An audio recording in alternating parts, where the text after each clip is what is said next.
इसलिए मैंने बैरिस्टर असदुद्दीन ओवैसी की पार्टी MIM से मुतासिर होकर उनकी जो कारकर्दगी है, उनकी जो स्ट्रेटजी है, उनका जो सोच है, वो जो खुलकर मुसलमानों की हमदर्दी करते हैं, मुसलमानों के साथ रहते हैं, मुसलमानों की बात उठाते हैं, तो उसी से मुतासिर होकर मैंने MIM को ज्वाइन करने की कोशिश की और अल्हम्दुलिल्लाह कल मैंने 25 जुलाई को वो MIM पार्टी ज्वाइन। देखिए, समाजवादी का जहाँ तक ताल्लुक़ है तो उसका कोई क्रेज़, कोई ग्राफ, कोई वोट इस टाइम पार्टी कहेगी मुझसे कि आप इलेक्शन लड़ें तब मैं इलेक्शन लड़ूंगा, और अगर पार्टी ये कहती है कि वो किसी और को इलेक्शन लड़ाएगी तो मैं उसी का इलेक्शन लड़ाऊंगा जिसको पार्टी।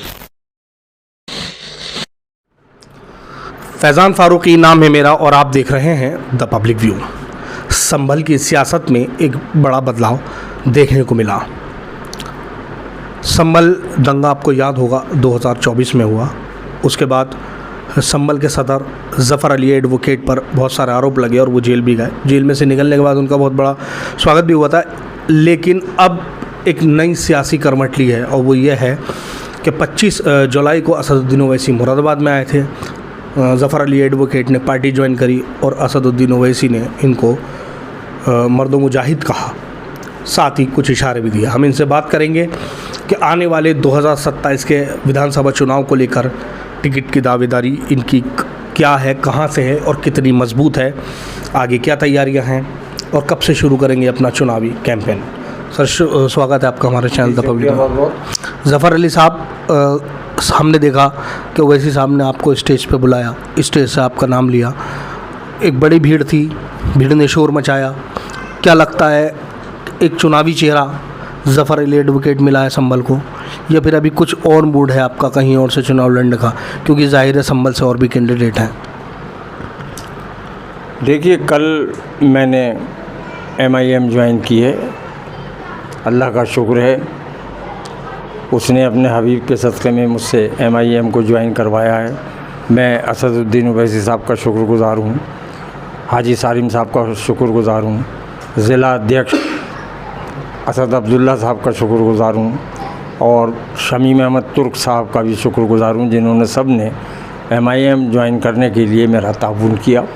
रही इलेक्शन की बात, तो देखिए ऐसा है कि अब मैं चूँकि पार्टी से बंध चुका हूँ और MIM के ज़ेर क़यादत मुझे काम करना है। अगर पार्टी कहेगी मुझसे कि आप इलेक्शन लड़ें तब मैं इलेक्शन लड़ूंगा, और अगर पार्टी ये कहती है कि वो किसी और को इलेक्शन लड़ाएगी तो मैं उसी का इलेक्शन लड़ाऊंगा जिसको पार्टी कहेगी। अच्छा, आपकी कोई बात ओवैसी साहब से या शौकत साहब से राब्ते हुआ आपसे, और क्या बात हुई कुछ इस पार्टी को ज्वाइनिंग से पहले? किसी तरह की किसी से मुलाकात हुई, किसी बड़े अधिकारी से पार्टी के?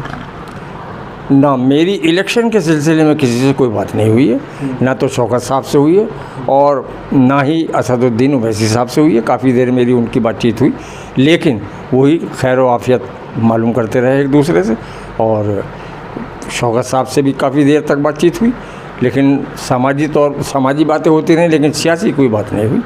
तो अब ये सोचने वाली बात है कि कल जैसे कि उन्होंने मेरी तारीफ़ की है, मैं उनका शुक्रगुज़ार हूँ, मैं इस काबिल नहीं हूँ, उससे लगता है कि कहीं ना कहीं उनका रुझान असदुद्दीन ओवैसी साहब का इस तरफ है कि इसके बारे में भी सोचा जा सकता है कि ज़फ़र को टिकट दे दिया जाए, सोचा जा सकता है।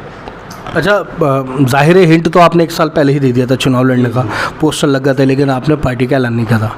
तो क्या तब से ही आपकी सोच MIM को लेकर थी, या फिर कोई और बात बनी ऐसी कि आप MIM में गए? ये शुरू से ही MIM को लेकर? ना, ऐसा नहीं है कि जब मैं 1 अगस्त सन 2025 को जेल से वापस आया, बाहर आया, तभी मेरे जो साथी थे, जो मेरे बच्चे थे वहाँ पर बंद, संभल के दंगों में जो बंद थे, उन्होंने मुझसे एक वादा लिया था कि आप जाकर इलेक्शन का ऐलान करेंगे और 2027 का आप इलेक्शन लड़ें, ताकि आप हमारी आवाज़ को, मुसलमान की आवाज़ को और हक़ की आवाज़ को बखूबी बुलंद कर सकें।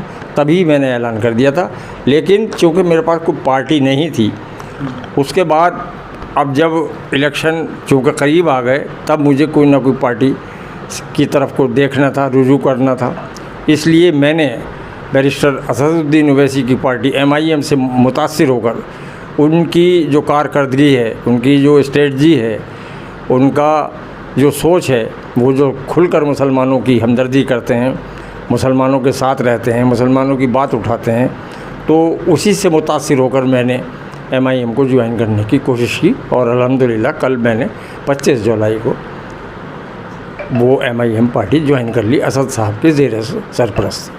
अच्छा जफर साहब, आपको ये नहीं लगता कि संभल जो है एक समाजवादी पार्टी के गड़े लगातार 7 बार के यहाँ पर विधायक जो हैं इकबाल महमूद साहब समाजवादी पार्टी के विधायक हैं, ऐसे में एक बड़ी मुश्किल राह चुन ली आपने MIM? देखिए, समाजवादी का जहाँ तक ताल्लुक़ है तो उसका कोई क्रेज़, कोई ग्राफ, कोई वोट इस टाइम नहीं है। पहले वो 35 साल से होते चले आए हैं। उसकी वजह यह है कि कभी बर्क साहब और कभी ये और कभी बर्क साहब, तीसरा आदमी कोई नहीं होता था, थर्ड ऑप्शन कोई नहीं होता था। इस बार अल्लाह का शुक्र है, मैं उनके सामने एक मज़बूत ऑप्शन बनकर आया हूँ और मुझे ऐसा लगता है कि चूँकि इकबाल महमूद साहब ने इन 35 सालों में संभल की तरक्की, संभल का विकास बिल्कुल ज़ीरो किया है। हद तो ये है कि एक बस स्टैंड तक अपने मौजूदा काल में जब वो कैबिनेट मिनिस्टर थे उस तक को न ला सके और कोई भी काम उन्होंने तामीरी संभल में नहीं किया है। इसलिए उनसे बेइंतहा पब्लिक खफा है और अब जब वो पब्लिक या अवाम समाजवादी को नहीं देगी तो वो फिर किसे देगी? वो फिर MIM की तरफ ही रुजू करेगी, MIM को ही अपना वोट देगी और जो भी कैंडिडेट MIM का होगा उसी को वोट करेगी और MIM ही संभल से जीतेगी। आपके क्या चुनावी मुद्दे होंगे? देखिए, अभी तो मैं कैंडिडेट ही ना हूँ, ये तो बात की बात है। तैयारी होती है तो क्या चुनावी मुद्दे रहेंगे आपके? चुनावी मुद्दे क्या, वही है कि वो मैं अपने मुसलमान भाइयों की हक़ के लिए लड़ूँगा, उनकी आवाज़ बनूँगा, कमज़ोरों के लिए आवाज़ उठाऊँगा, दलितों के लिए आवाज़ उठाऊँगा, हक़ बात बोलूँगा, हक़ काम करूँगा, सच्चाई से काम करूँगा, संभल की तरक्की के लिए काम करूँगा, संभल के विकास के लिए काम करूँगा और संभल में भाईचारा कायम करने की भी बहुत ज़्यादा कोशिश मैं करूँगा। तो मेरे साथ मौजूद थे ज़फ़र अली एडवोकेट साहब, जो कि अब AIMIM के संभावित प्रत्याशी के तौर पर भी देखे जाएंगे और MIM के नेता के तौर पर देखे जाएंगे। हमारी वीडियो कैसी लगी कमेंट सेक्शन में ज़रूर बताइए। द पब्लिक देखते रहिए। जय हिंद, जय भारत।